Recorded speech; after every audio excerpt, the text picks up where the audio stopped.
So heto, habang tumatanda tayo, natututo tayong magtipid. Dati, mahilig ako sa mga branded na pantalon like True Religion, Levi's, Tommy Hilfiger, mga klaseng pantalon na yon. Tapos, iniisip ko, parang nanghihinayang ako sa mga pinambili ko noon, sa mga mamahaling pantalon na yon. Ngayong matanda na tayo, parang ang hirap. Parang mahirap ka nang bumili ng ganong kamamahal na pantalon.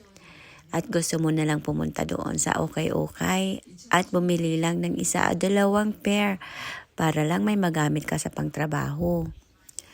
Mga pantalon na kayang-kaya mong bilhin. Yung bagang $10 lang o minsan pag sinuwerte ka, $5 ng mga pantalon.